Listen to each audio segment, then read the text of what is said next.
Bolehkah orang Kristen merayakan Imlek? Jika kita perhatikan banyak sekali saudara kita keturunan Tionghoa yang menjadi pengikut Kristus, kebanyakan masih merayakan Tahun Baru Imlek. Pertanyaannya, bolehkah tradisi ini dilakukan? Jawabannya tentu saja boleh, asalkan tradisi Imlek yang dirayakan sudah disesuaikan dengan iman Kristen. Imlek adalah suatu budaya yang dilakukan oleh suatu bangsa, khususnya bangsa Tionghoa. Sebenarnya apa pengertian Tahun Baru Cina serta asal-usul Imlek? Perlu diingat bahwa orang-orang keturunan Tionghoa di seluruh dunia merayakan Tahun Baru ini setiap tahun. Orang Cina memiliki hari besar perayaan yang dibagi menjadi 4 musim. Tahun Baru Cina juga dikenal sebagai Festival Musim Semi, yang merupakan hari libur terpenting tahun ini. Bulan pertama kalender lunar menandai awal musim semi dan awal tahun baru. Ini adalah peristiwa yang paling penting yang biasanya berlangsung selama 15 hari.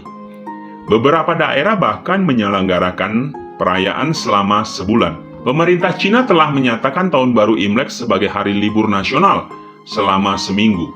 Tapi jangan salah, bahkan saat mereka merayakan Tahun Baru Imlek, orang Tionghoa di tanah air, mereka tetap masih merayakan Tahun Baru sesuai kalender Gregorius. Di negeri Gingseng, Tahun Baru ini dikenal dengan Juanxi, sedangkan orang Indonesia asal Cina menyebutnya Xinjia atau Imlek, yang dalam bahasa Hokkien berarti Tahun Baru. Lalu bagaimana asal-usul Imlek di Indonesia? Perlu diingat bahwa perayaan Tahun Baru ini sudah dimulai pada 1600 sampai 1100 sebelum Masehi.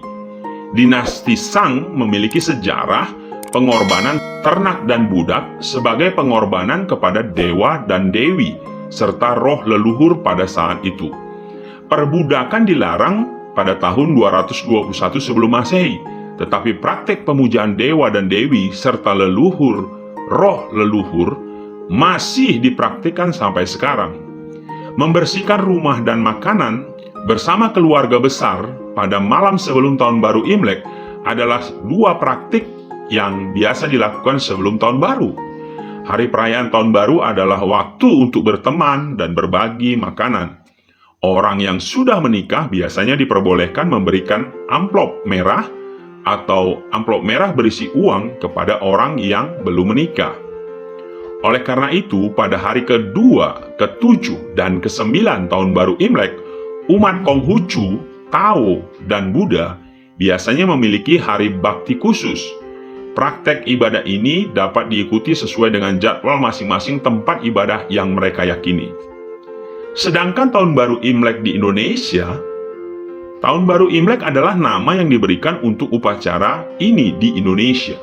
Xinjia berasal dari dialek Hokkien, yang dikenal dalam bahasa Mandarin sebagai Xinzeng.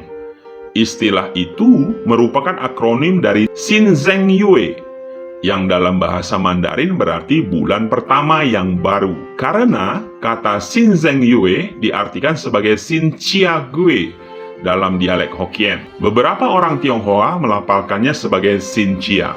Nah, itu penjelasan seputar peringatan Tahun Baru Cina serta asal-usul Imlek. Kalau begitu, kegiatan apa saja dalam merayakan Imlek yang sesuai dengan iman Kristen? Pertama, mengucap syukur untuk penyertaan Tuhan sepanjang tahun dan tahun yang akan dijalani. Dalam 1 Tesalonika 5 ayat 18 berkata, "Mengucap syukurlah dalam segala hal, sebab itulah yang dikehendaki Allah di dalam Kristus Yesus bagi kamu." Kalau kita bisa melewati 1 tahun bersama Tuhan Yesus dan akan menjalani tahun baru, semua adalah anugerah dari Tuhan Yesus. Yang kedua, menghormati orang tua. Efesus 6 ayat 2-3, "Hormatilah ayahmu dan ibumu." Ini adalah suatu perintah yang penting seperti yang nyata dari janji ini, supaya kamu berbahagia dan panjang umurmu di bumi. Pada saat Tahun Baru Imlek adalah momen yang baik untuk kita mengunjungi orang tua dan mendoakan mereka bagi kesehatan dan kebahagiaan. Apalagi hari-hari ini di mana pandemi COVID-19 masih melanda dunia dan Indonesia khususnya, maka ketika kita saling mendoakan akan menjadi berkat khusus bagi orang tua kita. Ketiga, mengunjungi dan mendoakan saudara. Roma 12 ayat 10 berkata, "Hendaklah kamu saling mengasihi sebagai saudara dan saling mendahului dalam memberi hormat." 1 Yohanes 4 ayat 21, dan perintah ini kita terima dari Dia. Barang siapa mengasihi Allah, ia harus juga mengasihi saudaranya. Bentuk mengasihi saudara adalah mengunjungi mereka dan mendoakannya di momen tahun baru Imlek. Keempat, berbagi kasih dalam bentuk makanan maupun dana. Efesus 4 ayat 2, "Hendaklah kamu selalu rendah hati, lemah lembut dan sabar. Tunjukkanlah kasihmu dalam hal saling membantu." Berbagi makanan dan angpau merupakan wujud dari melakukan kasih kepada sesama manusia dan juga bukti nyata bagaimana kita diajarkan untuk berbagi atau memberi. Amsal 28 ayat 27, "Siapa memberi kepada orang miskin tak akan berkekurangan, tetapi orang yang menutup matanya akan sangat dikutuki." Amsal 11 ayat 24, "Ada yang menyebar harta tetapi bertambah kaya, ada yang menghemat secara luar biasa namun selalu berkekurangan." Ayat 25, "Siapa yang memberi berkat, diberi kelimpahan, siapa memberi minum, ia sendiri akan diberi minum." Imlek adalah alat bagi kita menunjukkan iman Kristen pada sesama kita lewat budaya yang sudah disesuaikan dengan ajaran Kristus. 1 Korintus 9 ayat 20 dan 23, "Demikianlah bagi orang Yahudi aku menjadi seperti orang Yahudi, supaya aku memenangkan orang-orang Yahudi.